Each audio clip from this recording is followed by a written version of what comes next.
Hey up, Rayvers.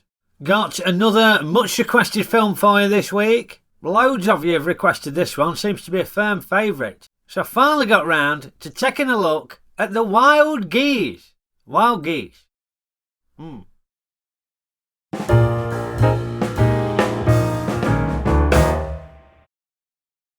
Right, now I'll be honest with you, this film completely passed me by when it came out. And I reckon it's because I'd have been in my late 20s, I think, when this came out. Maybe early 30s, not sure. Not sure exactly when it was. But I reckon I took one look at this and thought, this is a bunch of old farts trying to do action stuff. And I weren't interested. I was never convinced by Richard Burton as an action leading man. I thought he looked pretty sozzled in Where Eagles Dare. So yeah, it weren't convincing to me. So it didn't appeal to me. I think I thought that they were just a bunch of folk who were all past it. But one night not so long ago, I was flicking channels and it were on, I thought I'd give it a go. And the thing what first struck me was the title sequence. It looked like a Bond film title sequence. Albeit a crap late 70s, early 80s Bond film title sequence. Completely a crap late 70s, early 80s ballad by Joan Armatrading, I think. Not the best, I've got to say. Sad are the eyes, yet no tears. The flight of the wild geese. But it turned out my instincts were correct, as my mate Ken informed me. The titles were in fact designed by the bloke who did the Bond titles. So there you go. No silhouetted nudie ladies dancing about on these titles, unfortunately. Maybe that would have livened them up a bit, who knows. Anyway, the film kicks off with Concorde arriving in London, and we meet Colonel Faulkner, played by Richard Burton, who's popping into the country for a meeting with merchant banker Sir Edward Matheson, who straight off the bat seems an evil turd. But Faulkner's character's obviously an alcoholic, because when we first see him he's drinking some booze out of a paper bag, and then he's knocking back the whiskies. Never had Richard Burton down as a method actor, but there you go. And Matheson is recruiting Faulkner to go and rescue Julius Limbani, who's some president of some African nation who's been kidnapped and is due to be executed. But this Limbani is supposed to be a good egg, supposed to be a good bloke. Presumably he's some sort of Nelson Mandela, Steve Biko character. That's what I reckon, anyway. And Faulkner says he'll do it, but he's got some conditions. Now, I want you to find me two men. First, Rayford Janders. Rayford Janders? Fair hair, cigarette holder, wears glasses. It's the man.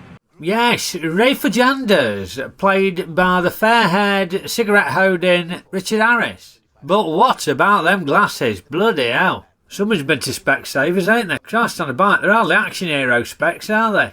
Bloomin' heck. No Rayford Janders, no contract. And the other one? Sean Finn. Very good looking.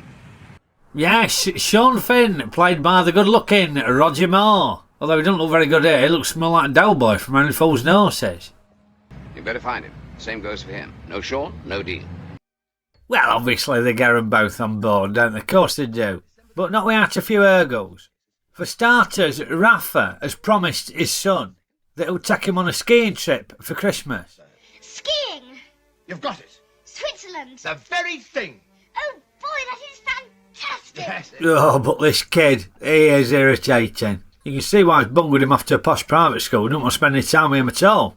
And if he takes the job on, he's going to have to cancel the holiday. But why?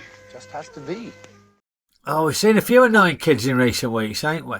Where does this one fit on the scale? Kevin from Time Bandits. I thought he were tolerable. I thought he were alright. Bit of a smart ass, but not too bad. He were alright. Obviously, at the top of your scale, you've got, oh, God, that kid from Outland. Bloody hell. Daddy. Oh, vomit-inducing. Horrible.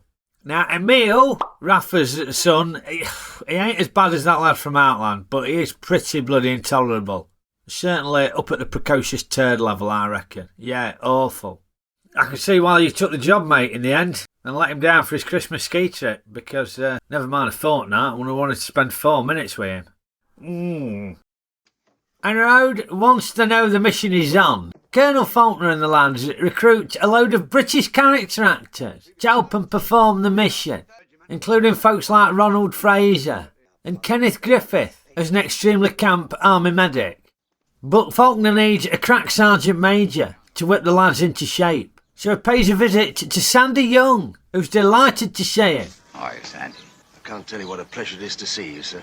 Same can't be said for his wife. Look who's here, love. Good afternoon. Yes, I see. I hoped I'd never see him again. That's a bit harsh, isn't it? I mean, it ain't as though Colonel Faulkner's going to drag her husband out of happy retirement and get him killed, is it? He's definitely not going to die, is he? Yeah. Now, once the team is recruited, they fly over to Swaziland for a training camp where Sergeant Major Sandy Young whips them into shape. Reminds me a bit of the Dirty Dozen training, this. Yeah, it's pretty light-hearted, it's good fun. There are a few giggles in it. And even the officers get roped into it. Yeah, you see Richard Harris and Richard Burton and Roger Moore running around doing the bit and all, albeit reluctantly. And you know what? It's funny how time changes your perspective on things. As I say, when this came out in the 70s, I thought these were a bunch of old farts. Yeah, watching it now as a bloke of my advancing years, I can appreciate that these ain't old farts, these are young blokes. And Richard Harris is in his 40s here, I think. Yeah, they're in the prime of their lives, these lads. Still got loads to live for. But also, they've got the responsibilities what comes with middle age. You know, Rafa has got to think about his young lad, ain't he? If I'd buy it, I'd like you to see that my son is all right. Me? Yes. I mean, you hooked me into this thing. Don't you have any decent friends? Well, I've just made you his godfather. He stitched him up there, ain't he? He has stitched him up. If I cop it, you've got a meal. How's luck, Richard Burton? Oh, dear. It's a moot point anyway, because Rafa ain't going to die, is he? No chance he ain't going to die. No. You're not going to die, friend. I know it. You know it. What does it matter if they know it? Well, definitely not going to die. Definitely not going to die. No chance. Any road, the day of the mission arrives. There's going to be some spoilers here for you, so forewarning you. And the Wild Geese parachute into Zembala to rescue this President Limbani bloke from a heavily guarded prison. And everything seemingly goes swimmingly. They successfully penetrate the prison compound, murder a load of guards, and manage to rescue Limbani. But as they're awaiting extraction at a local airport, it transpires that the evil shit Matheson has double-crossed them and has done a deal with baddies. Can't remember the exact reason why, but that's the gist of it. So, stranded in hostile territory with seemingly no way home, the Wild Geese are forced to have a gander at the options available to them. Men, we have been double-crossed, but we will plan a way out of here. Yes, very resourceful, the Goose is. They nick some transport and formulate a plan. Although, to be fair, it wouldn't fill me with much confidence having the map reading done by Mr. Magoo. Look at them glasses. Ridiculous. Now, the last 45 minutes build to a thrilling crescendo as the loosey-gooses try to escape the country with President Limbani without getting killed or captured by the bad guys, the Simbas. And as I mentioned, some spoilers here, because in the bid to escape, loads of the geeses get bumped off. And by that point, I were emotionally involved in film. I didn't want him to get bumped off. Especially the Sergeant Major. I wanted him to go home to his missus. But thankfully, the main character's all safely on the plane out of there. Roger Moore's flying it, Richard Burton's on there, and Richard Harris, he gets on the plane. Oh no! No, he's been shot in the leg! Oh no! Oh, they can't slow the plane down.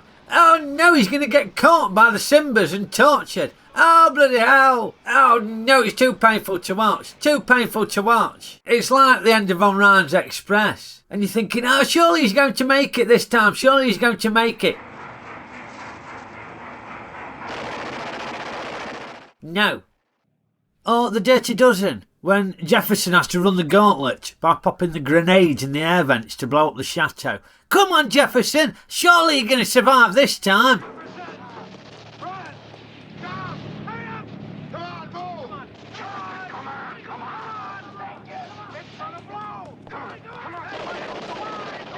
No. Yeah, it's up there with them. It's too sad to watch, but I'm still watching it. Emil!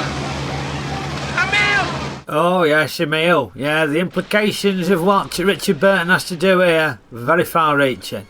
Yeah, he's realised he's stuck with that ickle bugger now. Well, the consolation is that the wild geese did not die in vain. They didn't lose their lives for nothing, because they managed to successfully rescue the inspirational President Lynn Barney, alive and well.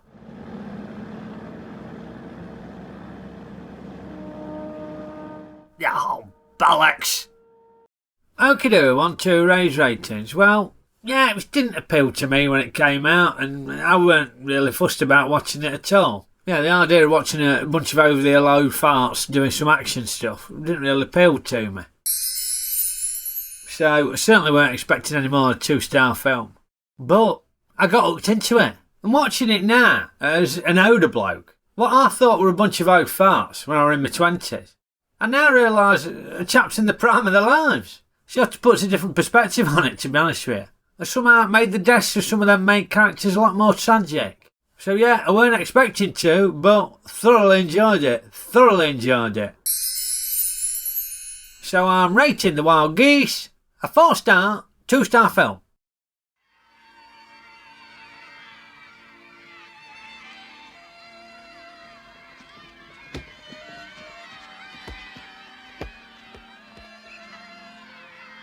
Throw the ball back at me.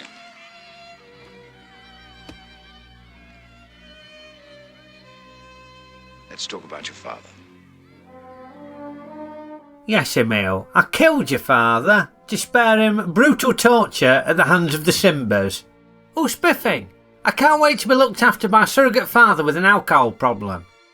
Well, can't say the feeling's mutual, you precocious ickle turd.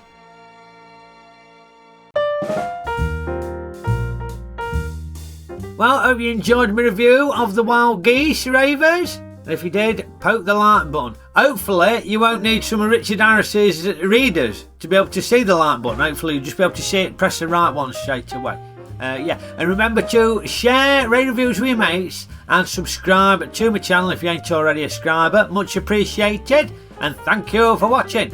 And copyright box permitting, I will be back with another review very soon. So I will see you next time. Okeydoo!